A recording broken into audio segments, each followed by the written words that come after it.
Hello and welcome to Snowbiz 24/7. Small screen, big host, worldwide audience. Watch anytime, anywhere from any net-connected device. This special episode, shot on location at Bangkok International Fashion Week, is brought to you by the Sansuk Sauna and Guest House in Pattaya, Thailand. Check them out at sansukpattaya.com. Now, I just saw a fabulous show tonight. I have a related video on the site of some of the show itself, and right now I have the designers who have collaborated under the theme of COUTURE. I have Raisina and Christophe Guillarm.e, and they're our guests on the show. Hi, guys. Hello. Nice to see you. Thank you. Thanks for coming. Oh, my pleasure. Now, did you know each other before the cross-cultural fashion event that happened in Thailand a few years ago? Did you already know each other? We never say how long because it's after we're gonna see our age, so we don't want to. Of course, but it's like almost 15 years. we know each other for many years now because we've been to the same background, same school in Paris, same fashion school. Okay. Only public fashion school in Paris. Yeah, the only one. The only one, the best, because where you can have a very talented designer for the designing, and also the other part is textile, where I'm coming from. Yeah. And what is the name of the school that you're... Duperré, exactly. Duperré. Okay. Now, we're basically a half an hour, or since you had your show, how long does it take to prepare for a show like we just saw? It's almost 6 months. It's always like this. This is like the case of fashion. It's like 6 months to prepare 10 minutes of show. That makes the show amazing because everything we've done before must be perfect, and then the end must be like a flower. So what we've seen today, I think it was really something that makes life more enjoyable, because we both playing a lot with colors. Christophe also like colors like me, because I'm coming from Madagascar, where colors is like everywhere in the country. Yeah. Let me ask each of you, starting with Christophe, what inspires you in your design? Do you have a particular set of principles that motivate you in your career? Glamorous, fun, partying, and joy.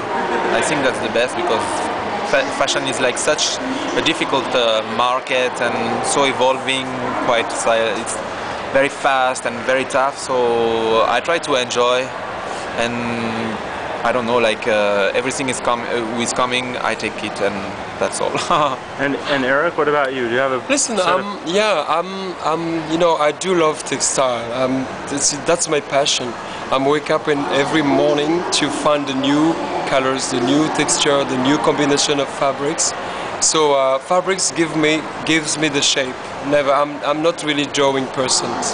I need to create my own fabrics, and the fabric itself gives me the shape. So.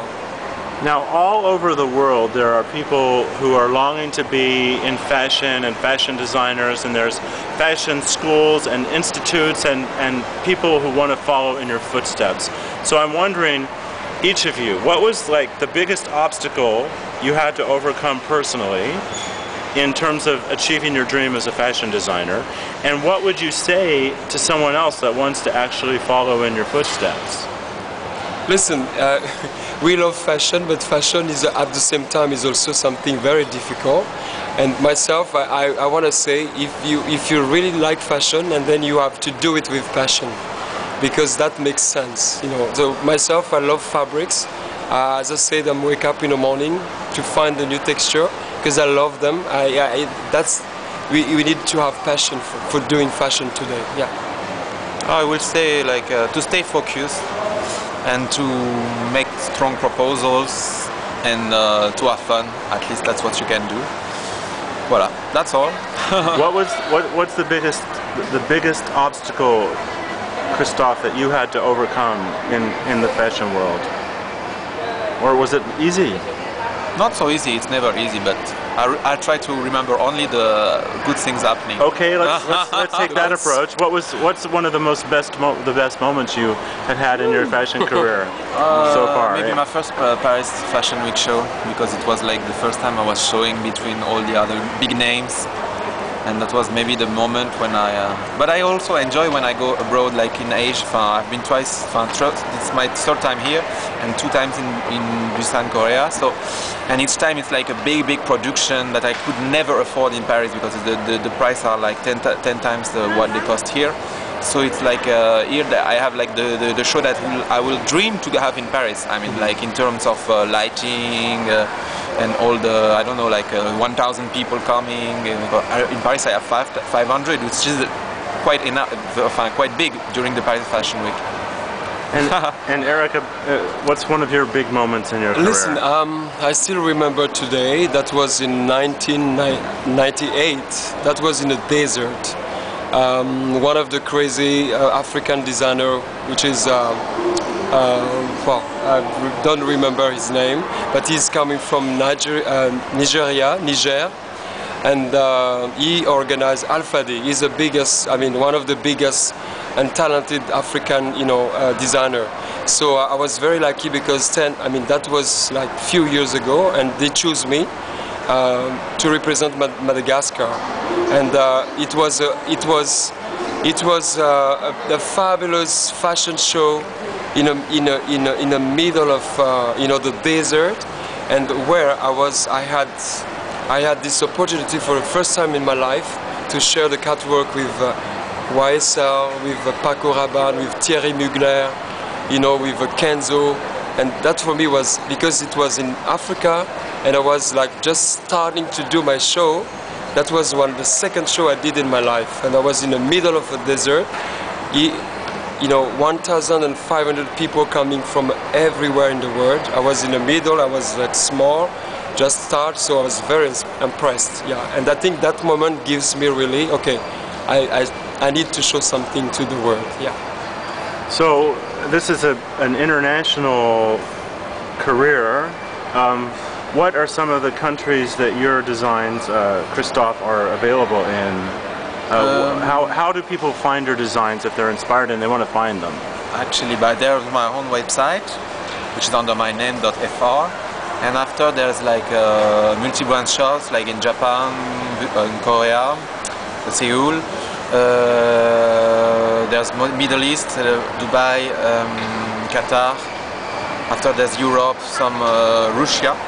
Before the crisis, because now the Russian they've gone very low. But Russian market also, and Spain, Germany. Okay, all over the place. No, it's moving a lot. Moving a lot. And sometimes it's there, sometimes it's in another place. And Eric?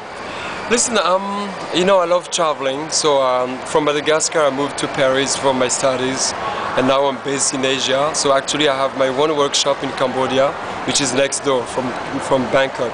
So I'm focusing more for the moment because I'm just starting slowly my brand.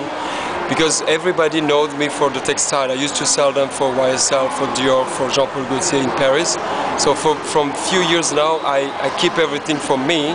So I'm starting to build really my brand. So for the moment I'm focusing a lot with the private customers. So because of the Angkor Wat, because it's an amazing place where I'm based now. Everybody wants to visit the Angkor Wat before it's going to be crowded. And every time someone who coming to my shop where I have my workshop, I have a kind of villa boutique where I'm living, where I have my workshops, where I have my lifestyle. So people from different places in the world come and they pick up some pieces. So I'm focusing first for this very one. Exclusive. Yeah, very exclusive. And so are both of you. That's a good place to end. I want to thank you both for talking to me and my audience. Thank you very much. And I want to thank all of you for watching this special episode of Snowbiz 24/7 here at Bangkok International Fashion Week, the March 2009 edition. Remember, you can find all of our episodes at snowbiz247.com. And I want to thank our sponsor for this episode, the Sansuk Sauna and Guest House in Pattaya, Thailand. Check them out at sansukpattaya.com. Let's look at the guys again as we take you out. Bye, thank you very much.